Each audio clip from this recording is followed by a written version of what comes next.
Solid Gold Sunday with O&G.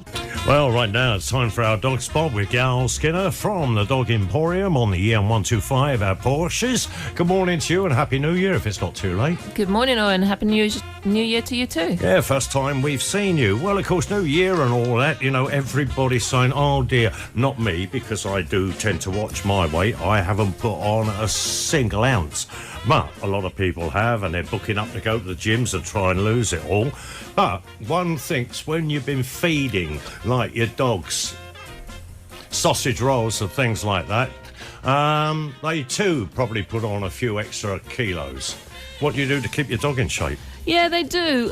We've noticed at the beginning of this year, obviously the gym memberships increase and a lot of people heading back to the gym.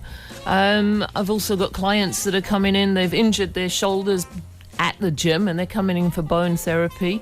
The dogs that we're getting in at the moment seem to be a little bit on the tubby side, and we're suggesting a weekly weigh-in, and also that they first go to their vets and speak to the vets and make sure it's not a health issue that has caused them to become overweight.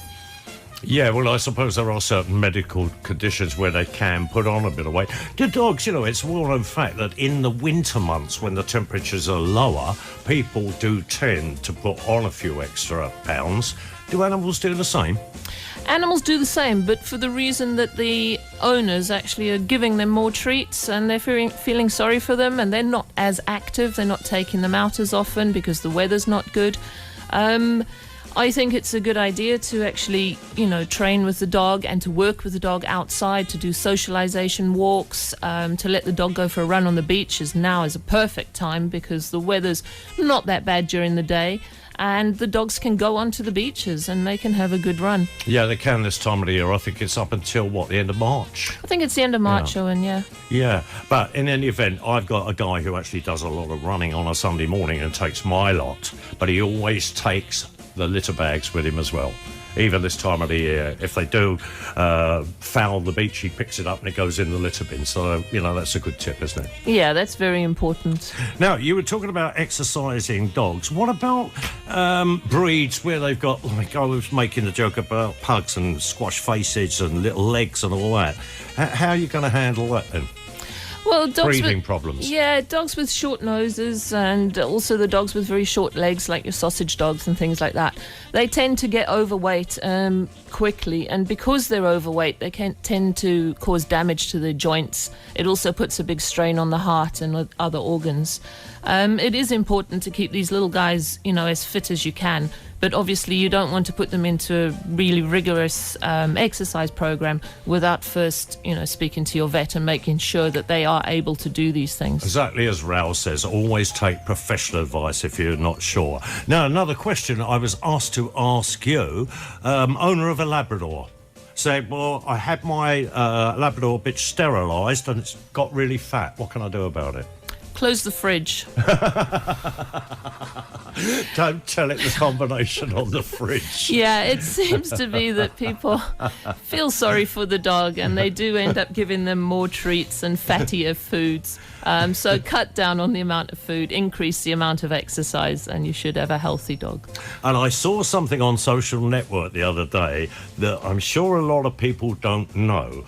When you see somebody walking a dog on a leash in the street and it's got a yellow ribbon on the leash, I wonder how many people know what that means. Yeah, yellow ribbon is a very good system, and it means that the dog either is aggressive, or it's in training, or it's not friendly to children, anything like this. It basically means just give the dog some space. So don't approach the dog, speak to the owners first. Most responsible people, you know, because we're walking like 3 dogs at a time at the moment, sensible people are always asking, you know, is it okay to stroke the dog?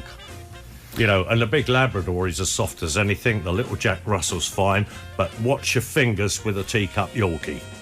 Yeah, you need to be responsible for your dog. I always tell people on our training courses that they are responsible for their dog, and it's them who initiates the contact, not other strange people coming up and just sticking their hands or their children into the dog's face. Control the situation. Oh, I got to tell you, Gal, when I walk mine, and they're all extremely well trained and on the leads as well, you know, know, there is a guy lives near me, and he's got this large young German Shepherd on a lead that takes him, and he's pirouetting in the middle of the road, and he cannot control this dog. And because the dog was tugging him, he started whacking it. And I actually put him right and told him he should come to you and get some proper training, not for your dog, but for you. You shouldn't be a dog owner. Yeah, on our training courses, we actually laugh about it, but I do train the owner to train their dog. I've got one dog, she comes to the training class, and she refuses to do anything. In fact, she goes to sleep in the training room. Well, a bit like Captain Peter when he's supposed to be helping me, you mean, yeah. So, what I do with her is I train the owner and give her exercises to continue at home. And the dog performs perfectly at home. She's now learning to perform in different areas as well, so in the road, also in shopping centres and these kind of places. Takes a little bit of time, a little bit of love, and an awful lot of patience.